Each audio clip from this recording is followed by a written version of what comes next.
So welcome everybody to this session on NVC, nonviolent communication, and lots of lovely ideas and teachings to go with it. I'm going to begin with something from Opening Doors Within. Without love in your heart, you cannot travel the spiritual path, for love is the key. Love points the way. Love is the way. It is a waste of time talking about love. Live and demonstrate it in your life. Forget the self completely by pouring out love to your fellow human beings. The more you love them, the more you love me. Toleration is not enough.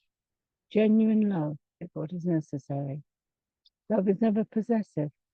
Love sets free the loved ones. You can never hope to help a soul when you are possessive.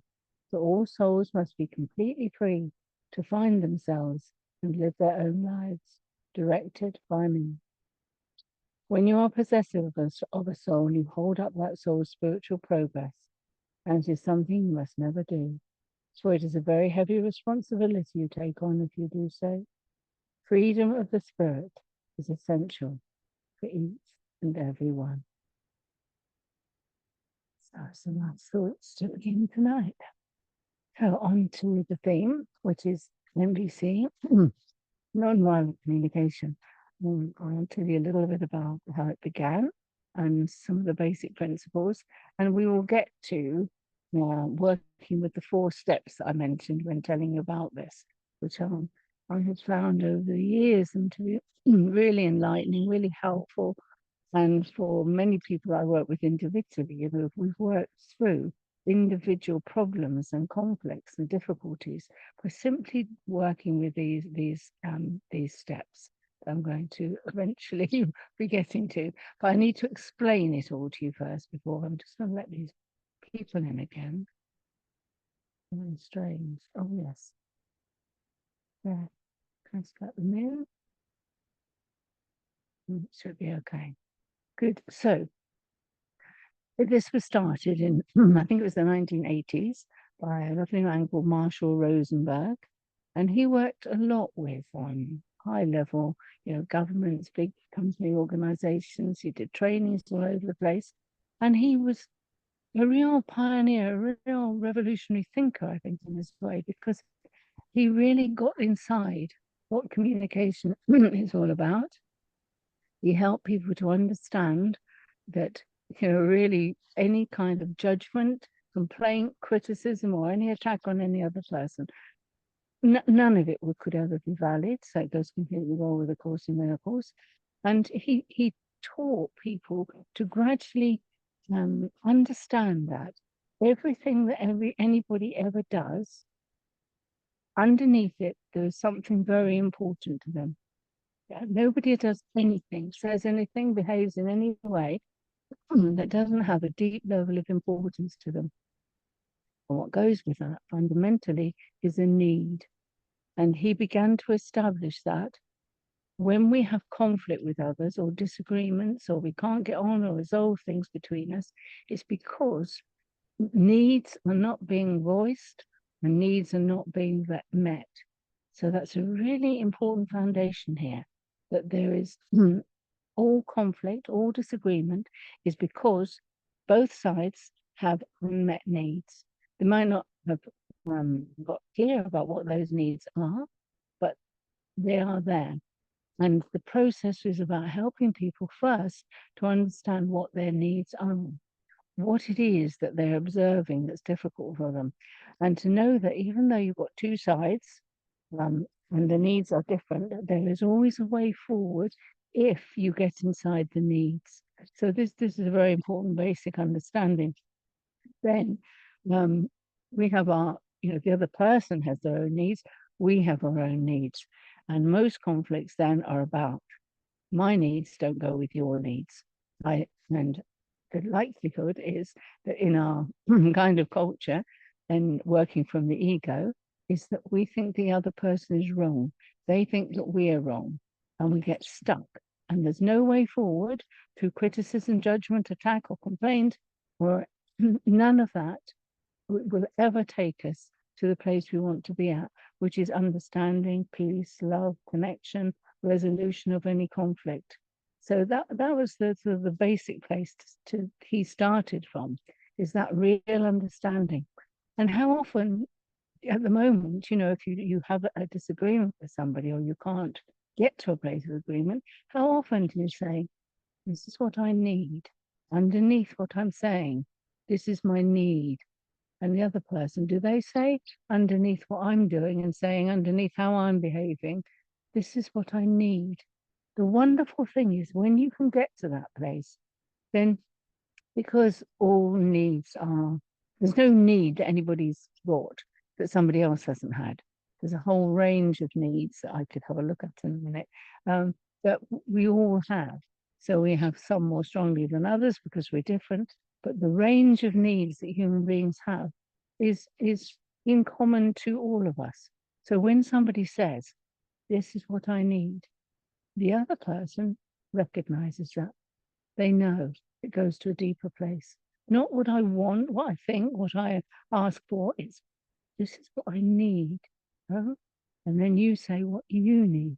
Then there's the beginning. There's the beginning of agreement there, because you understand that need. You probably had it yourself.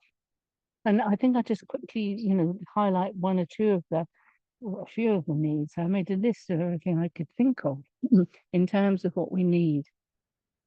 So we've got needs for security and safety, comfort, stability, predictability. We've got needs that might come under variety and growth. So we need diversity, challenge, change, adventure. This is just a few of them. We need significance and connection. So we need meaning, validation. We need to express, we want our feelings to be honored and respected. We want social connection and belonging. We want to experience our spiritual path. We want love and connection. So we want to have physical connection, emotional, intellectual intimacy, and we want deep connection, growth and development. We want physical, emotional, and spiritual development. We want personal growth, self-actualization, authenticity. I'm not expecting you to write all this down, but if people want this, I can write it out and send it to you. And then you could bring in the very basic human needs of food and water, shelter, clothing, sanitation, healthcare, education, learning, mobility, sleep and rest. And then we might add in community, solitude, peace, autonomy, freedom, play, leisure, appreciation, forgiveness, letting go, gratitude, self-care, self-love. There's an amazing range of things, aren't there? So what you individually and what we need is in there somewhere, isn't it? We can, like we've done when we've worked with feelings, once we see what a wide range of needs there is, we can begin to sort of home in much more in our lives and understand much more about what other people need. So with the needs, we're looking for mutual understanding. We're looking for compassion and kindness. And I'm just going to read something to you that I thought was really lovely about how Marshall Rosenberg expressed his work in the beginning. Got it here handy, I believe.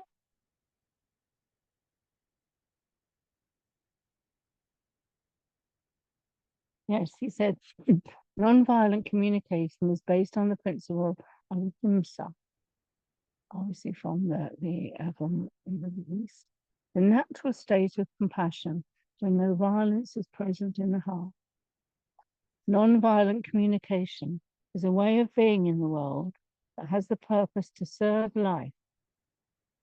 Oh, just lost that word, I've disappeared and came back again. That has the purpose to serve life and to create connection in such a way that everyone's needs can be met. So that's lovely, isn't it? A way of being in the world that has the purpose to serve life and to create connection in such a way that everyone's needs can be met. And if we can approach, dealing with difficult situations in our lives with the belief that there are needs here, we need to know what they are, and it is possible to meet everybody's needs. but mostly we don't have a clue what they are. We just know what they say, what how they behave, what the needs is like. We don't know, what their needs actually are.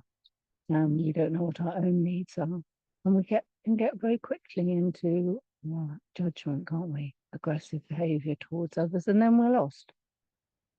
So that takes me on to explaining a lovely principle that he's got, which I think that you will easily remember. He talks about jackals and giraffes. So the jackal principle, and he works with little puppets, which are brilliant. So the jackal is the normal way of being in the world. So, for example, you see something you don't like, and you say, "Oh, that's really bad. They shouldn't have done that. I'm really upset about it. Why don't they?" We launch into some sort of critical thing. An example could be, when somebody comes home, say a mother comes home from work and the father's been home and the kids are there, but she walks in the door after a long day's work and the place is a mess and there's no food made, and she immediately feels upset. So she can either get into ranting about, "I've been at work all day and how come you haven't looked after the house and why aren't the children be fed?" Blah, blah, blah, blah. And the husband says, "You didn't even say hello." The alternative of what she can do, still coming from the ego, is to blame herself. She can say, "Oh my goodness, what a terrible woman I am, what an awful mother. I didn't manage to run things properly here, didn't arrange any food, it's all my fault." All of that is what you could call a jackal approach, because it's all complaint, it's criticism. Nobody has asked anybody about their needs, have they? And if they were to begin with, let's sit down and look at what the needs are here. Yeah? She might need to sit down and rest. He might need some listening to, the fact that the children have been very difficult to deal with all day. You get into a different place when you start to look at needs. And that's only a small example, but it applies to everything. If we can get to what needs are and really listen to those, then we have a way forward. So the jackal complains, criticizes, judges, has grievances, blames the other person, does a lot of guilt tripping to others or themselves. And there's no compassion there, there's no kindness. It's just a rant about how awful everybody is. The giraffe, and apparently he chose a giraffe because of all the animals, the giraffe has the largest heart. So the jackal is about heart and meaning and love and patience and kindness and sweetness, all the things of the spirit. And the giraffe has time to say, "Let's talk about this. What is it you need? Tell me about it. I can listen to you." And looks for what I call the third path. Yeah. So we have the path of this person A who wants something and has needs, person B who wants something and has needs. They appear to go together. But as soon as they start sharing and listening to each other's needs, really listening and having compassion towards each other, a third path arises. There's a story about, again, woman comes home from doing whatever she's doing, and she really, really, really wants to sit quietly and relax. The husband comes in, and what he wants is to tell her all about this exciting new thing that he's discovered. She doesn't want to listen because she's tired. She wants space, and he desperately wants her to listen to him. So if they don't talk about their needs, they're just going to fight, aren't they? She's going to be saying, "You always want so much of me when I just come in the door and I really, really need to sit down and rest. Can't you understand that?" He's going to say, "Yes, but I really, really want you to listen to me because it is really important, and I want to share with you. I'm sick of the whole thing. I'm going to go and talk to a friend." So they're lost, aren't they? Because there's attack and criticism going on. But the solution in this case, and this is a true story, was they both sat down for a minute and said, "Okay, let's just get inside of this. What do you need?" "Okay, I need peace and quiet." "What do you need?" "I need connection with you." So it seems impossible, doesn't it? But what they did was he gave her a massage. Huh? So he got his connection and she got her peace and quiet. And I think it's an example of, if we listen to each other, we listen to needs, underneath there's always a third path. So the giraffe is the gentle, more spiritual being. So Now, see how my time's going. Now I'd like to start on having a look at, we can build towards what I talked about as the 4 steps. And each of the steps needs a little bit of talking about, because it sounds straightforward, but it's much more tricky than you think. So the first step is describing or observing. So there's a situation, and in order to go forward, you need to be able to describe what the situation is. And you need to describe it without judgment, without criticism, without complaint, without blaming or judging or guilt tripping. Right. So that doesn't sound too dreadful, does it? But it is quite hard. It's quite hard to do this because in our society, we are used to interpreting and evaluating. We don't say he spoke in a loud voice. We say he was really angry. He was aggressive. Now, he spoke in a loud voice it's still slightly personalized because what's loud to me might not be loud to you, but it's pretty giraffe. Whereas, he really shouted and he was angry and he was aggressive and he upset me. That is totally Jackal because all of that is judgmental, isn't it? It's all interpreted, it's evaluated. You cannot observe most of that. You can only extrapolate or interpret from what you did actually see.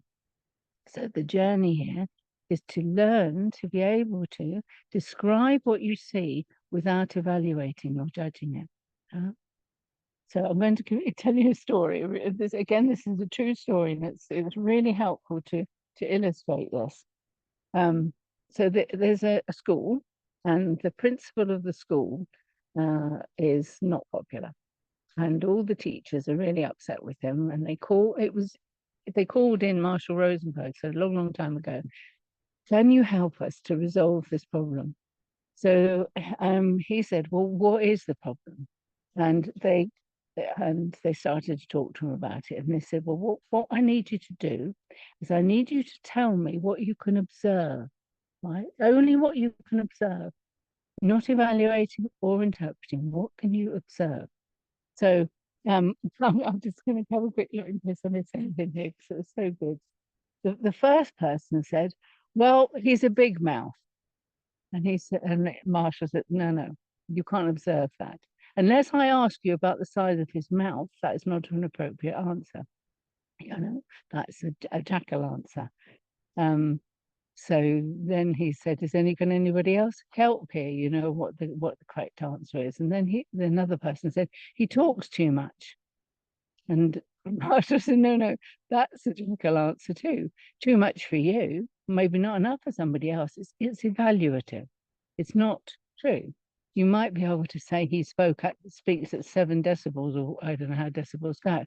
But in terms of observation, you can't say he spoke too loud. It's not true. It's an assessment, an evaluation, a judgment. So another person has a go. Does anybody else here can actually manage an actual observation? And the third person said, he thinks he's the only one who knows how things should be done. And Marshall's like, no, that's Jackal too, because you have interpreted that. You can't observe that. You can't, can you? You can't witness that he knows he is the only one who knows how to do things. And he said to him, does that mean you understand his motives? You understand his thinking? No, you've evaluated that. And each one of you, every time that you actually come from this place of interpreting and evaluating what you're observing, it will always lead to a mess. You're never going to get anywhere. You'll never be able to reach resolution because you've come from the wrong place. You haven't come from the giraffe who wants to understand, find compassion, look at needs, find a common ground. You've just attacked and you've interpreted and evaluated. It took a long time before he could get the teachers to actually come down to what they could observe. Because first they went into total silence then. Because he said, well, what can you observe that he does? And they kind of scratched their heads and thought about it and nobody came up with anything for ages. And eventually somebody got there and they said, okay, so what he does is he relates everything on the agenda to his own war experiences or his childhood. And he makes the meetings go on half an hour beyond their allocated time. And Marshall Rosenberg said, yes, that's it. That wasn't, there was no evaluation, was there? There's no interpretation. There was no judgment or criticism or guilt tripping or shame or any of those horrible things that we can do to each other. He simply observed it. Once they got that observation, they were able to go forward. Huh? And so they were able to talk about what they needed. They needed him to stick to the time. That's the giraffe request.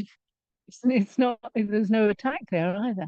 And the principal who is being judged all the time until the end for this, he was able to have a look at what he was doing and find what he needed, because he needed to be listened to.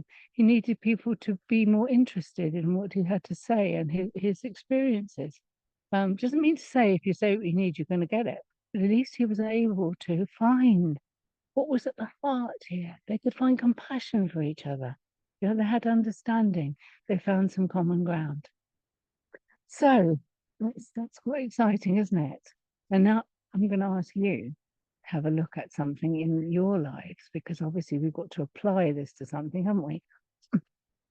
So I don't know if everybody's got some kind of conflict they want to have a look at. You might not, or you might want to just do it in, theoretically. But if you have something in your life that you feel upset about something or other, and you haven't been able to get a resolution, you haven't been able to reach a place of understanding and common ground, has everybody got something like that they'd like to look at? Actually, wave at me if you haven't got anything. You're in total bliss and peace with everybody. Yeah, everybody okay? Okay, so I want you to just think about that a minute. Think about the situation. And think about, what do you say? What do you say about the other person? You really be, honest about what you say. You reflect on that a minute. And then try and get to what you can actually observe. Okay, so turn your upset thoughts into what you can actually observe. And if anybody would like to just sort of share with me in a minute, what they've arrived at, just spend a couple of minutes working with that and see if you can get it down to observation.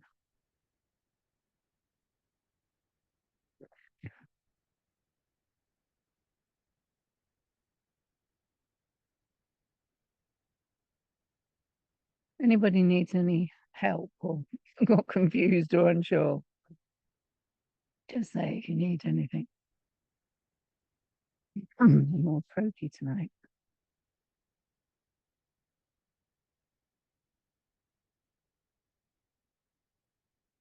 So now, if you haven't started already, it's really getting down to your observation. What can you observe? Be the giraffe.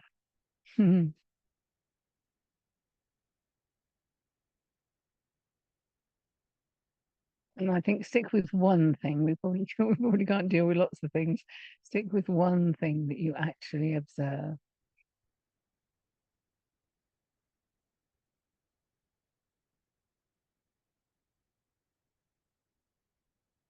And then it'd be really super if you could share your observations.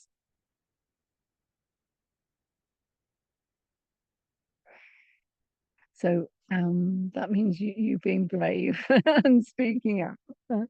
Who's got an observation they'd like to share? Okay, Sarah, yes. Recently, I've noticed that where I'm living at the moment with my ex-partner, since I decided to end the relationship, I've then been looking at the actions that he makes every day, like leaving crumbs on the worktop or not putting things away. Certain things that there's certain things that he does constantly every single day that I felt that they were aimed at me, aimed at making me feel annoyed. It was a dig at me. But actually, since I've ended the relationship and there's no gain, I mean, why would you do it that way anyway now?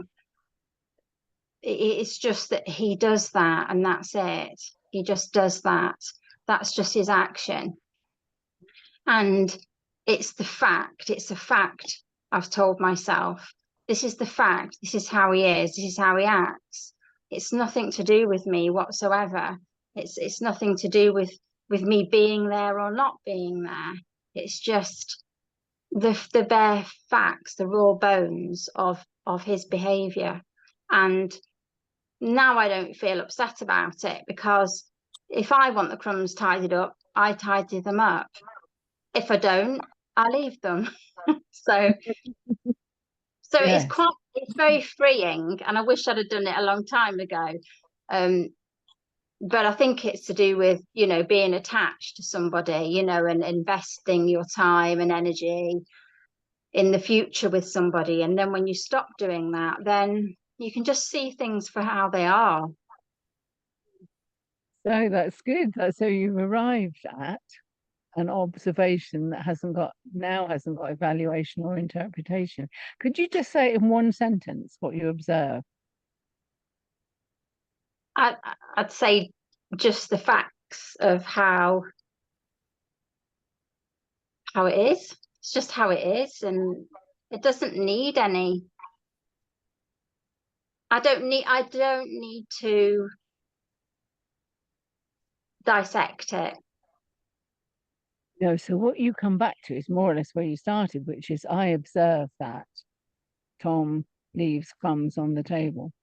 That's it. Yeah, that's it. That's the end of it. That's the end of it. And although probably you're not going to be having a discussion as you split up, that would be the beginning if you were going to actually have a conversation with somebody, because the other steps, which I'll say more about later, that's what you establish at the beginning. This is what I observe. And you get rid of all the interpretation, the evaluation, the story, the history, the everything. This is what I observe. And the next one, although we're not doing it yet, the next one is I feel. So if you were actually trying to resolve this with somebody, you'd then say how you feel. And you take responsibility for that. You wouldn't say, and you make me feel, or you upset me, or you make me irritable, or whatever. You would really take responsibility for what you feel. And then you talk about what you need, and then you would have something that you'd ask for at the end, but we're not doing all that now. As I said, we're just trying to get established on this capacity to observe without evaluation of any sort or interpretation.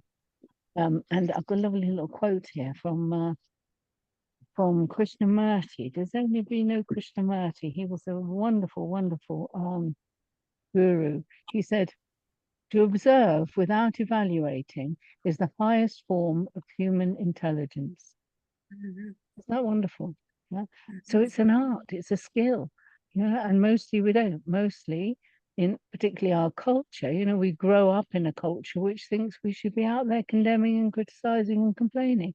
So moving out of that is hard, isn't it? Because it's an automatic thing that we do. So that would be your start place. And if you're having a conversation with him, but it's also a great start place with yourself, because all the rest of it is the story, isn't it? So it doesn't upset you.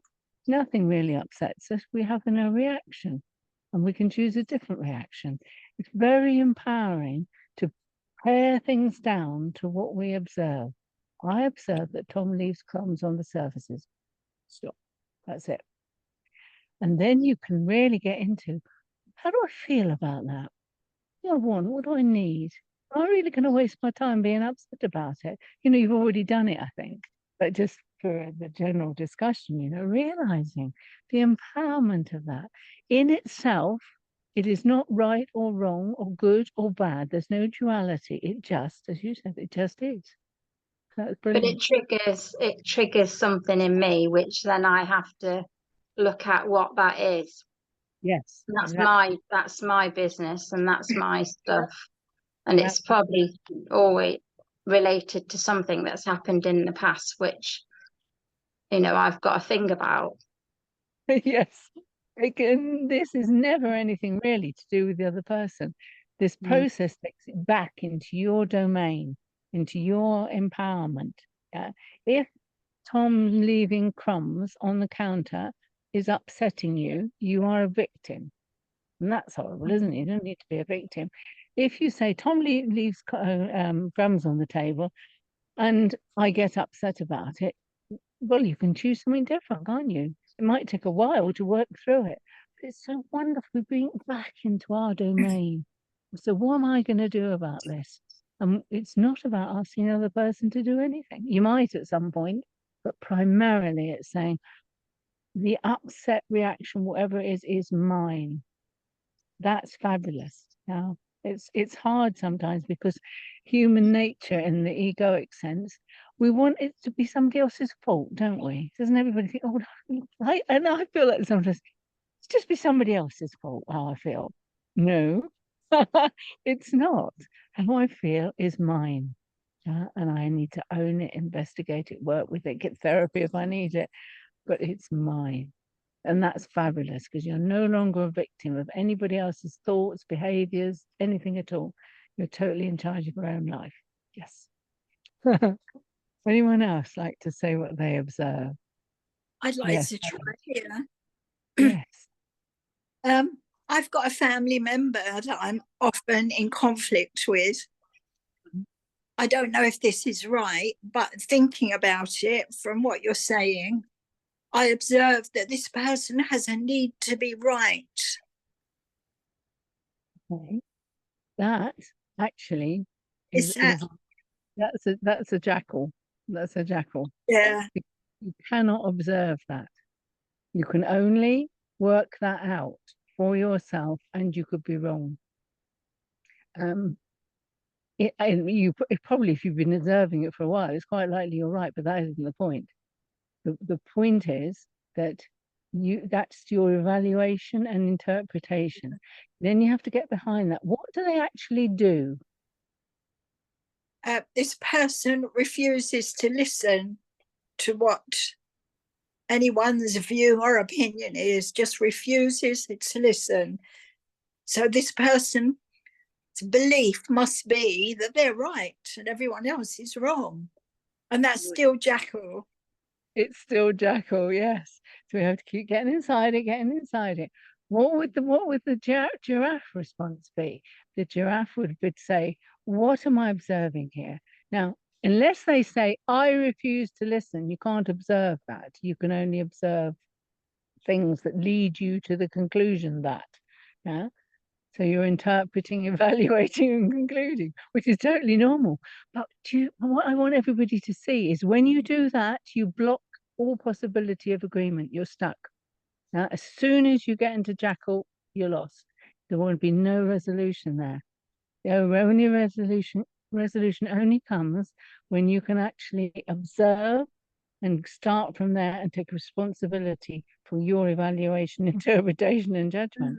And you might begin to get somewhere then. So have another go. What can you see and hear?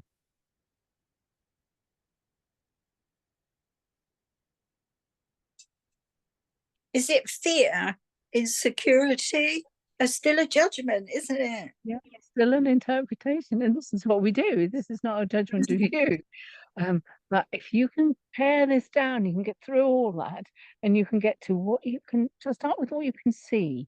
You can't see that, can you? What can you see? Anger, still No. jackal. Yes, it's an interpretation. You could say, and you might have heard me say this one before, you can say, I see the person waving their arms about. I see that their face is red. I see that they're stamping Oh, their feet okay. and waving their arms about. You can do all of those things. You can reasonably conclude that they're angry, but there might not be. When we've looked at feelings, there's at least 70 different feelings that might be going on. They might be having an experience of intense distress. They might be frightened. They might be worried. Now, there could be anything. You don't know. but you used to those things that you observe being Mm. interpreted as anger, but you can't see anger. Okay, so what can you see?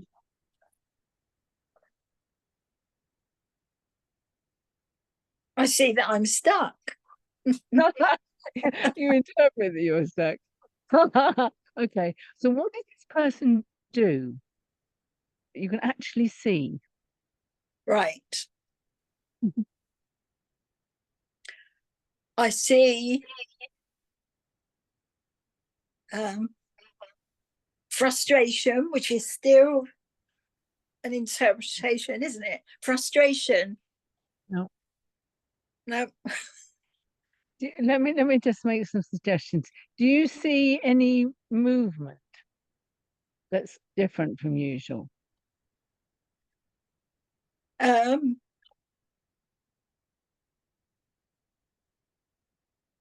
Not arms flaying about, but clearly agitation.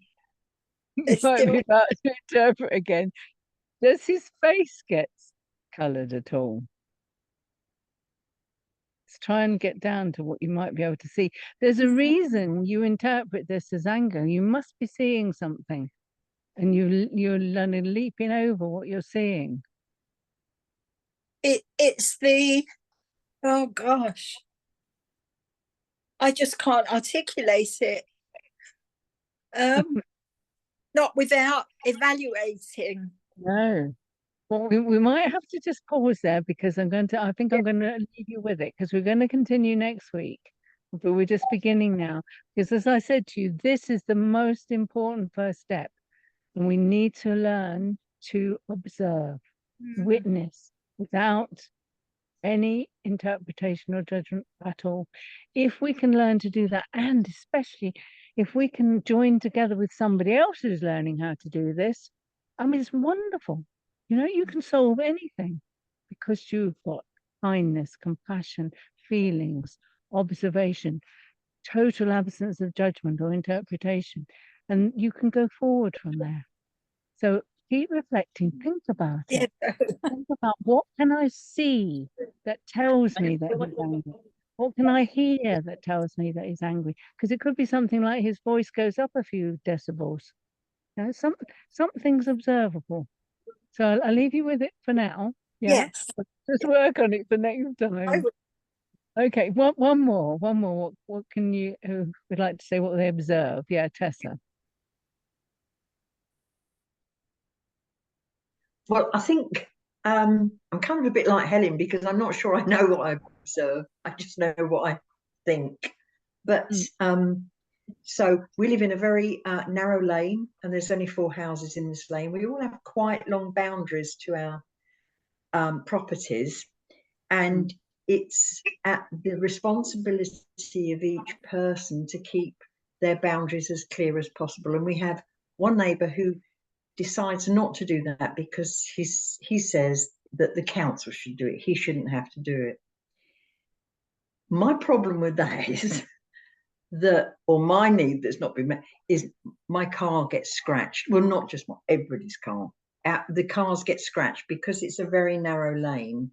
If you've got brambles or trees hanging over or bushes, it scratches the side of your car. So I want him to cut his hedge, his boundary, and so I, that's all I can right now. That's all I'm thinking about. Is my need is I need to not get my car scratched, so I'd like him to cut his hedge because we all have quite a big boundary and quite a bit of work to do ourselves, So I suppose we could get together and cut his as well, but I don't know. I don't think my husband. But so bringing that down, then you're saying I observe that my neighbour doesn't cut his hedge, his boundary hedge. That's your observation, isn't it? So if you did want to take it up with him, this is where you would start. Good morning. I observe that you don't cut your boundary hedge. There's no judgment, there's no accusation. You're not saying, for goodness sake, I'm really sick of it. You never cut your boundary fence. that hedge and my car is getting scratched. Everybody's really upset with you. For goodness sake, couldn't you just cut the bloody hedge? So this is what people will do. And what response do you get? I think I've said that. Oh, I you've done think I've that said one. that to him. No, it doesn't work, does it? No. Yeah, so yeah, you've got a starting point there. Yeah. So hold that. Yeah, hold that for now because we'll be going forward from there and looking at what we do next. What time is it?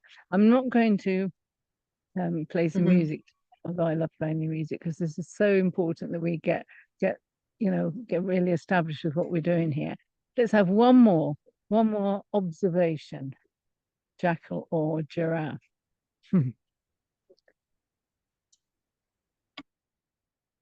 Anyone else? Yep, Sarah. It's a simple one. It's sort of somebody on the train playing something on their phone without headphones. So Okay. I think I probably made it easy for myself. I observed that you are didn't know what I'm thinking. I observed that you are listening to something on your phone, but you're not using your headphones. Yes. Yeah. I mean, may or might not be listening. He might just be doing it to try and irritate you. But you can observe that he's got music playing on his headphones. Yeah. So that's your start point of your observation. You probably wouldn't say, with somebody who's not used to doing MVC, I observe that, because you're going to sound patronizing or condescending. So it was me who was saying it, but I mean, you probably find a gentler way. You might say, I notice. And the way of saying it's important, isn't it? It's not like, I notice you're listening to music. That's not a work, is it? So I noticed that you're listening to music on your headphones. And you can say it very pleasantly. Yeah. And I'm feeling a bit distressed. I'm feeling a bit unsettled. You could, well, we're going to do that bit next week, or what comes next. But there is a hope if you actually come from the point of view of observing without judgment. There's a hope that your start place will lead you to the possibility of some resolution. Good, lovely. So we'll pause there with that, and I'll just tell you the other stages so we're aware of it. If you're, one of the wonderful things I've observed in working with people is that, if I take somebody on the process of MVC, what often happens is after we've done it all, they're not upset anymore. So something happens, yeah, in you being, because you can work with this for yourself, you can go through the stages. And by the time you've finished, because you realize that the upset is yours and that maybe nobody really needs to do anything about it, you might be able to say, I think I just take it on my stride. I don't think I mind anymore. It's a wonderful process, the stages that I'll go through with you, because it's so deep, this willingness to understand needs, and to deal with what you observe without judgment. You sort of come out the other side more gentle, kinder, more compassionate, more understanding. Like, the person on the train, Sarah. I mean, they're listening to music because of something. There's no point. We don't want to try and second guess what it's about, but it will be about something. Maybe he is got a lot of worries on his mind, and if he plays the music loud, it all takes it off, takes the edge off it a bit for him. Maybe he doesn't have to keep thinking about this horrible thing that's going on at home. And it's so important when we observe what somebody else is doing, not to evaluate or interpret, but to be able to say, there's a reason for this. Yeah? They're doing that for a reason. The reason might be to irritate you. This is possible. But nearly always there's a reason inside the person why they're doing what they're doing. And if you're working with somebody else, you can find out that reason. And there's a reason why you're upset by it. Maybe something happened to, when you were a child that's affecting you.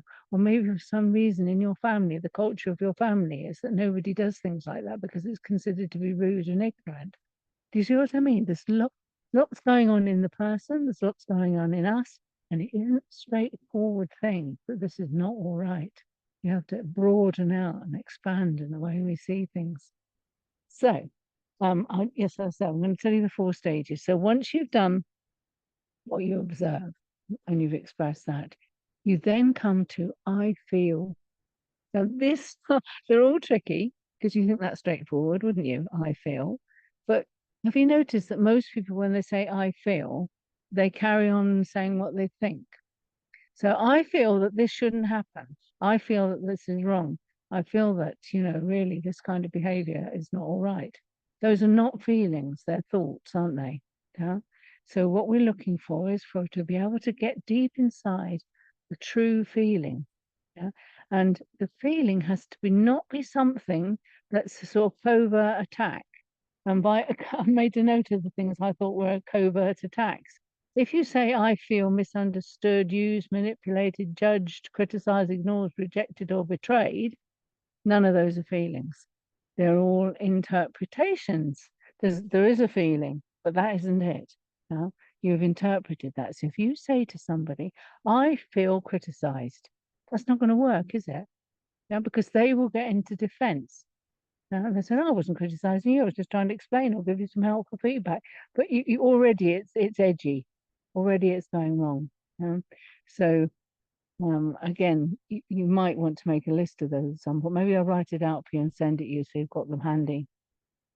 So when you're going to say, I feel, be wary of doing things that are like a diagnosis or an interpretation, because that will also take you, as I say, down the wrong path. It won't get you to a resolution.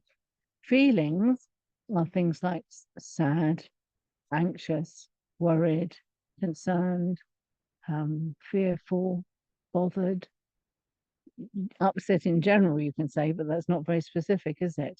I feel anguished, lonely. I feel just alone and a sense of loss. Yeah, so you can get to a place where you can really come to an actual feeling. Yeah, and when you, again, like with needs, because feelings are universal, just about everybody will recognize all the painful feelings that there are. If you say something very specific about what you feel and it's really real, the other person will recognize that. Yeah, so I feel angry. If you just hear that word a minute, you know it, don't you? That anguish in your heart, you know that? And if a person says that to you, if you allow yourself, that immediately opens you to compassion and to kindness. So we get underneath. You're not worrying too much about the behavior now, or what we had criticized. We're getting into this is the feeling I've got going on. It might be something that's been triggered. It might be an old feeling. It might be, something new. You might not have felt this before. But it's very important to be able to really dig deep and say, this is what my feeling's called. So that's the second step.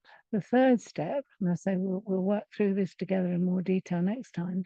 The third step is to say what you want to feel or what you need. So you can combine those two things. You can say, I need to feel.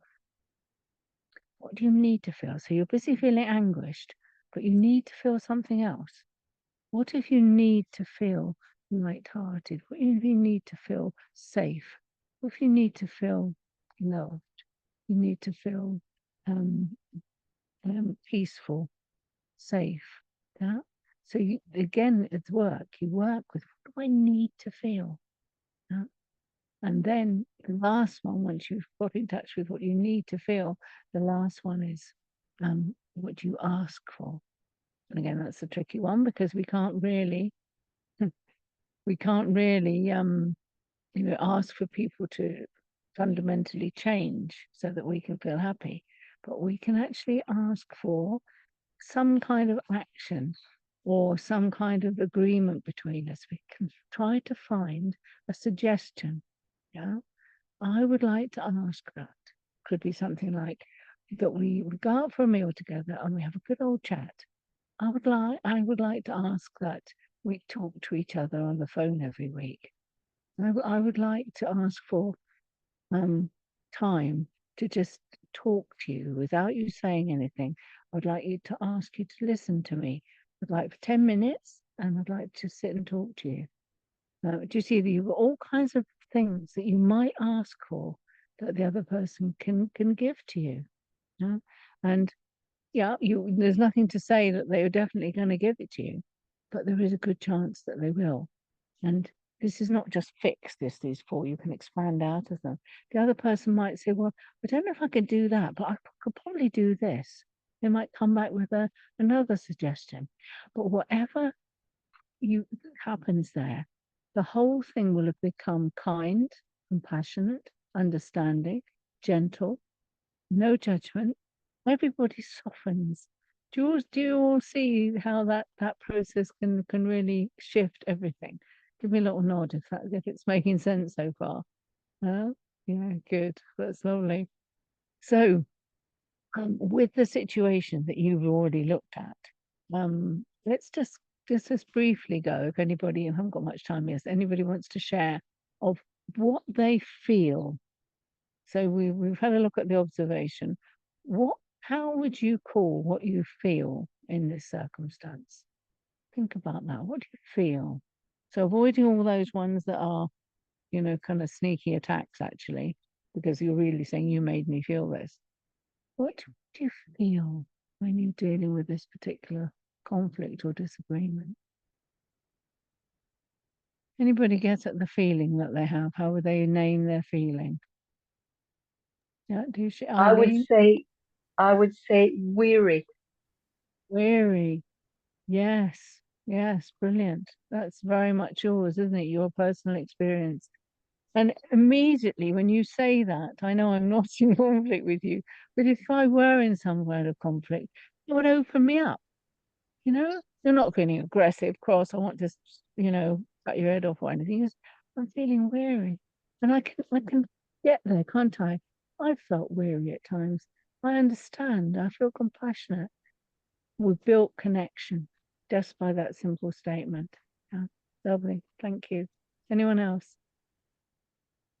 Yeah, I feel sad, hurt, lonely, sense of loss. But then I thought maybe hurt actually has a little bit of a knife to it. Yeah, it's a little bit jackal, but because there's implication underneath, like with these other ones I gave you, that you did it. So anything that implies that you think that they are responsible, I mean, even if you really think they are, they're actually not. And yeah, you're quite right. Avoid that one. Yeah, good. Anyone else? Just a few minutes left. Yeah, Tessa. I think I probably feel quite distressed that my beautiful car is getting damaged, and and it's getting scratched, and the paintwork was awful, and so I feel quite distressed. Yes, and that is yours. Yes, that's pretty giraffe. And if you were doing this in reality, you would simply say, I feel distressed. If you get into explaining stuff, then you lose yourself in that. It's very easy for you to get into some kind of criticism, and you did it, So I feel distressed. And then it'll be, which we'll do more next time, I need to feel. I want to feel, and that moves it on again. And then what you ask for. It's a lovely, lovely process. So we've made a beginning, haven't we? And I hope that feels a useful start for you. Think about what's happened so far. Think about your observation. And if you haven't shared tonight about what you've observed, it'd be great to do that next time, because every example that we get is helpful for everybody, isn't it? Whether you're being a jackal or a giraffe. I love those. They really help to illustrate. And if there's any possibility with the people or person you've got a bit of conflict going on with, if there's any possibility of talking to them about this, that would be great. With some people you might not know how to begin. But what a wonderful thing to do, to say, let's look into this MVC stuff together. see if we can work with it. Because the more you know, you can build community around it. You know, what a wonderful way, especially with we've already done Ho'oponopono. If you bring that into MVC and Ho'oponopono and of course in Miracles, that's it, sorted forever. Okay, so lovely to be with you, and look forward to seeing you all again next week. Loads of love. Bye bye. Oh, take your mute off so you can say goodbye. And if you want to Bye, follow, thanks. okay, Bye. Bye, everybody. bye bye. Bye. Thank you. Bye. Goodbye. Mm. Bye bye.